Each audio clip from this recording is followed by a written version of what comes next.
Oke, pada kesempatan kali ini saya akan mewawancarai saudari saya. Oke, jadi saya akan memberikan kesempatan kepada Anda untuk memperkenalkan diri terlebih dahulu. Baik, perkenalkan nama saya Maria Firdani Rahmat, bisa dipanggil Alin. Oke, tanpa berlama-lama, kita lanjut saja ke pertanyaan yang pertama. Nah, di sini saya ingin bertanya tentang hak dan kewajiban di lingkungan masyarakat yang Anda ketahui itu seperti apa? Baik, terima kasih. Pertama, ini pengertian. Ya, Oke, pengertian. Menurut saya, yang saya ketahui tentang pengertian dari hak dan kewajiban yang pertama adalah hak. Hak di lingkungan masyarakat tadi ini konteksnya.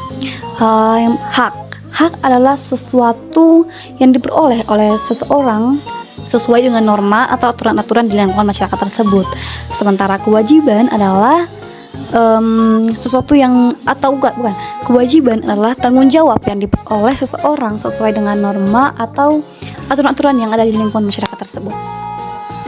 Oke, jadi karena di sini kan berkaitan dengan lingkungan masyarakat ya, berarti hak dan hak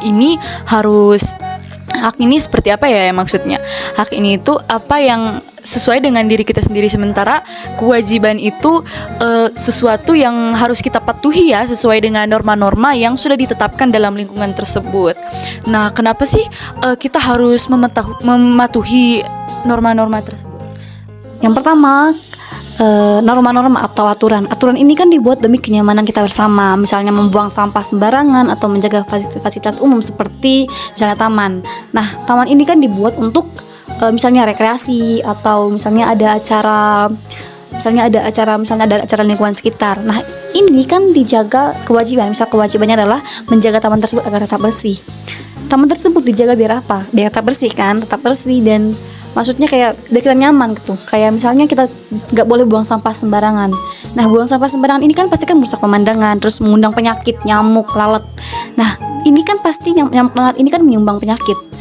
Kenapa dilarang membuang sampah sembarangan? Karena itu seperti ya demi kenyamanan diri kita sendiri juga sih. Baik, lanjut saja kita ke pertanyaan yang kedua, yaitu apakah Anda pernah melanggar kewajiban di lingkungan masyarakat? Jawabannya pernah, dan setiap orang pasti pernah ya. Kita kan manusia, sama kan pasti pernah bikin kesalahan. Pernah, waktu itu saya pulang sekolah kayaknya hari Selasa deh. Waktu itu saya pulang sekolah, terus saya buang sampah di depan taman tetangga saya. Terus saya buang sampah, terus si bapak-bapak ini lagi nyapu halaman. Terus dia tegur saya, dia bilang, "Kamu gak boleh buang sampah sembarangan. Ini taman saya, bukan taman kamu." Terus dia bilang, saya kan malu ya kalau ditegur pagi banyak orang. Terus saya malu. Terus setelah itu saya nggak mau buang sampah, karena kalau saya buang sampah pasti kan ada yang lihat, terus pasti tegur saya. Jadinya ya saya setelah saya renung, saya pikir-pikir kayak iya ya, kenapa saya buang sampah sembarangan? Pasti itu kan kayak merusak lingkungan yang pertama, yang kedua juga mengganggu pemandangan, seperti itu. Oke, berarti ini juga salah satu pembelajaran ya bagi kita supaya tidak membuang sampah sembarangan ya teman-teman, karena ini tuh sesuatu yang tidak patut dicontoh ya. Iya, memang tidak patut dicontoh ya, apalagi kalau dilihat sama anak-anak itu pasti parah banget ya. Oke, lanjut ke pertanyaan ketiga.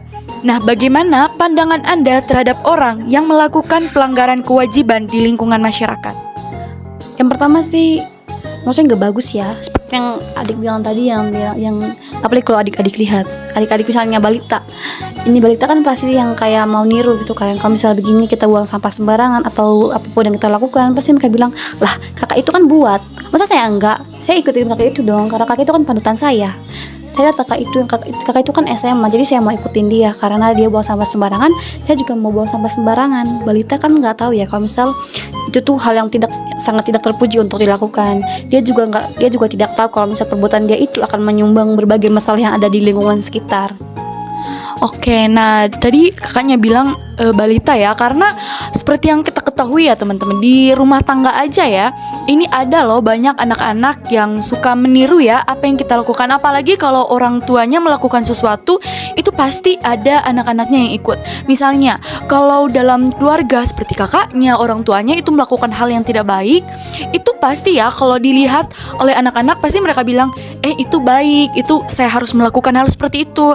Apalagi kalau di lingkungan masyarakat ya, ini sangat tidak terpuji ya, apalagi bagi generasi-generasi yang akan mendatang. Iya, takutnya kebiasaan ya. Nah, lanjut ke pertanyaan terakhir ya. Apabila saudara atau keluarga Anda melakukan pelanggaran kewajiban, seperti contohnya tadi itu membuang sampah atau mencoret-coret dinding, ya itu kan banyak ya di lingkungan kita yang melakukan hal seperti itu, ataupun seperti main petasan itu sembarangan, kan itu sangat mengganggu. Nah, di sini ya, pertanyaannya apa yang Anda lakukan terhadap kelakuan atau sikap orang seperti itu? Yang pertama saya lakukan sih pastinya saya akan menegur ya, menegur sorry. Yang pertama saya pasti akan menegur si pelanggar, karena yang pertama mencoret-coret misal tembok. Padahal kan itu kan misalnya tembok batas antar rumah tetangga yang pastinya itu mengganggu kita ya.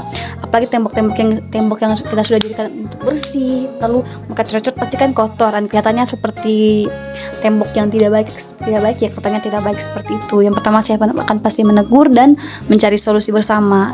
Dimana yang pertama misalnya membuang sampah sembarangan. Pertama saya akan menegur dan maksudnya berdiskusi yang kayak gini. Mari kita ayo kita ini rapat atau evaluasi bersama semua masyarakat yang ada di lingkungan tersebut. Maksudnya bilang kayak ayo kita sediain tempat sampah di pinggir-pinggir jalan biar nggak buang sampah sembarangan gitu. Oke, untuk siapin tempat sampah di pinggir jalan ini sangat mudah ya dilakukannya. Misalnya seperti jika Anda memiliki karung bekas atau ember bekas yang tidak digunakan, bisa ya dipajang di depan rumah ya, biar kalau ada orang lewat itu mereka bisa simpan sampahnya di situ, nggak buang sembarangan. Ya, ini tuh emang patut ya buat diterapin ya dalam lingkungan masyarakat sekitar. Kita mau buang sampah tapi kadang kita bingung mau buang sampah di mana, kan gak ada tempat sampah, jadi terpaksa ya buang di bawah aja, kayak ya kan gak ada tempat sampah jadi saya buang di sini aja itu. Iya, nah itu benar sekali ya pernyataannya. Juga mencoret-coret dinding. Nah, ataupun di jalanan itu ada loh beberapa remaja ataupun anak-anak ya yang melakukan tindakan tersebut ya, seperti menulis kata-kata kotor, dan itu sangat-sangat tidak terpuji. Oke, nah di sini kesimpulannya kita itu pasti ya memiliki hak yang kita inginkan ataupun ada dalam diri kita. Nah, kita harus menghargai dan menghormati hak kita, menjaga hak kita. Begitupun dengan orang lain, kita harus menjaga hak ya, menghargai apa yang mereka ingin lakukan. Tetapi jika ada sesuatu yang mengganggu ataupun itu seperti tercoreng ya dari kata baik ya, dari hal-hal yang tidak bermoral, itu harus ditegur ya, daripada nanti kebiasaan dan terus menerus terjadi seperti itu loh. Dan juga kewajiban itu adalah hal yang harus kita pegang ya, karena itu merupakan tanggung jawab kita yang harus kita jaga dan kita hargai. Kita harus menghargai hak orang lain ataupun kewajiban orang lain. Begitupun orang lain akan menghargai dan menghormati hak dan kewajiban kita.